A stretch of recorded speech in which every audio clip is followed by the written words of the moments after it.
Gary Norland's philosophy has always been to live life to the fullest.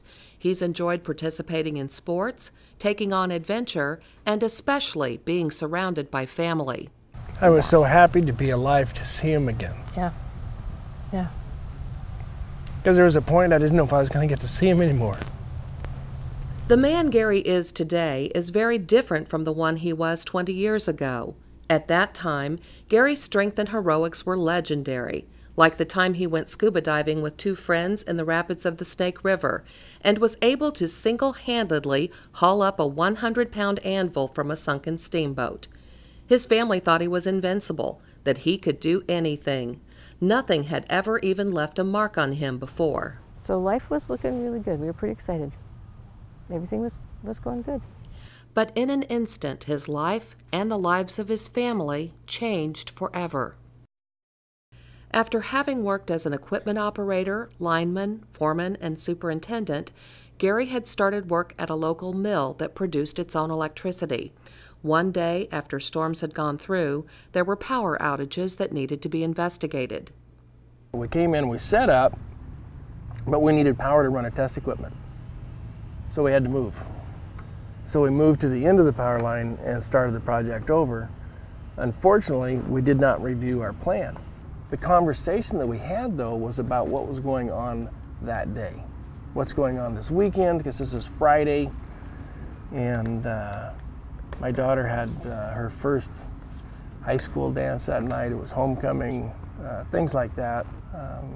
Nobody was focused on the job. And I had my hands as a typical stance when I'm not doing nothing. I stand like this. Well, I leaned back over the bucket and touched the wire with my right earlobe. And when that happened, of course, everything changed in less than a second.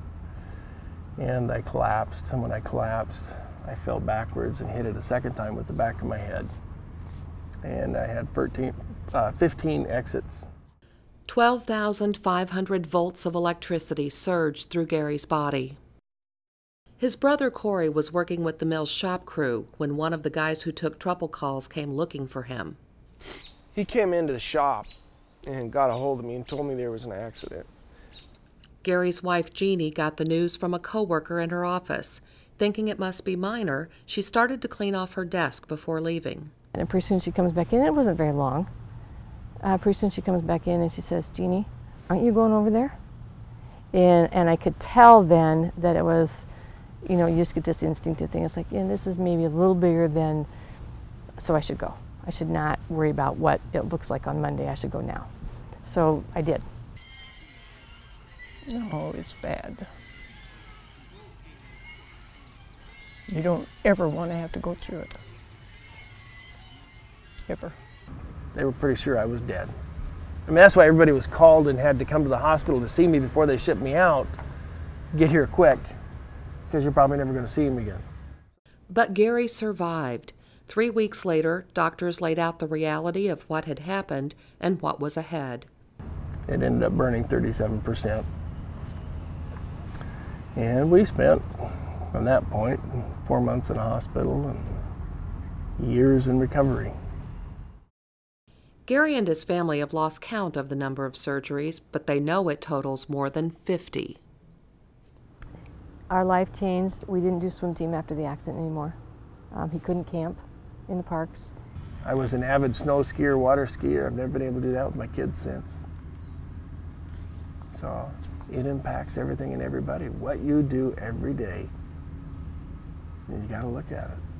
Yeah, you had to adapt. You just had to change. You had to change. You had to accept it, and you had to change. Because it wasn't the same anymore. We're big into four-wheeling now, because you got 4 wheels. Doesn't take a lot of balance, doesn't take a lot of skill. But before, my dad was big into motorcycles. I still have my wheelchair, because I still use it from time to time, and it's 20 years later. And depending on what we're doing, where we're going, I can only walk so far now. You know, he's had so many surgeries, and I know there's going to be another one coming up because his back is really starting to bother him again, and with the legs. Working with Safe Electricity's Teach, Learn, Care TLC campaign, Gary and his family want to teach you from their experience.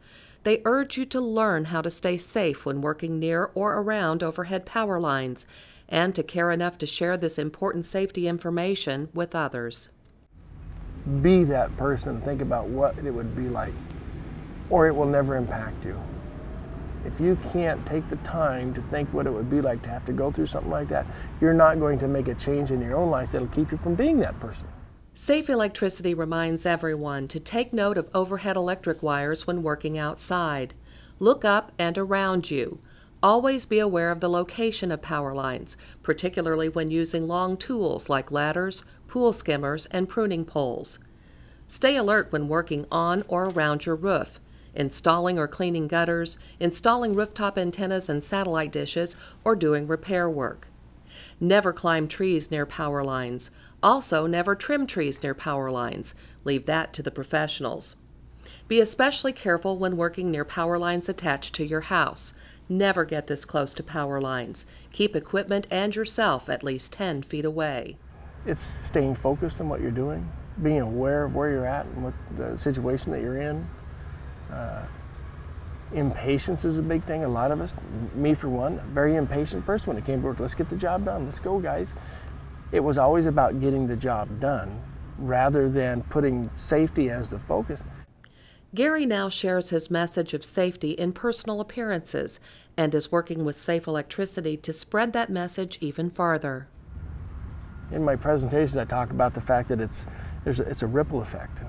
Like throwing a pebble in a pond, it goes out in every direction and it doesn't stop till it hits the edge of the river, the pond. And that's like your life. It's a ripple and it doesn't stop until you're gone.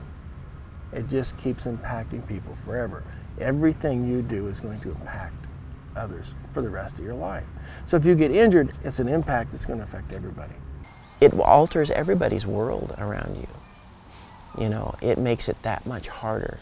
Something that where life should be a given, you know, could have been a given, could have been great, could have had, you know, all of this time and energy, you know, skiing and being active and all that other stuff, you know, where your world, all of a sudden it comes down here. Where before your sandbox was everything you saw, you could enjoy. Physically and emotionally, I am not the guy that I was. Definitely not the man that Jeannie married.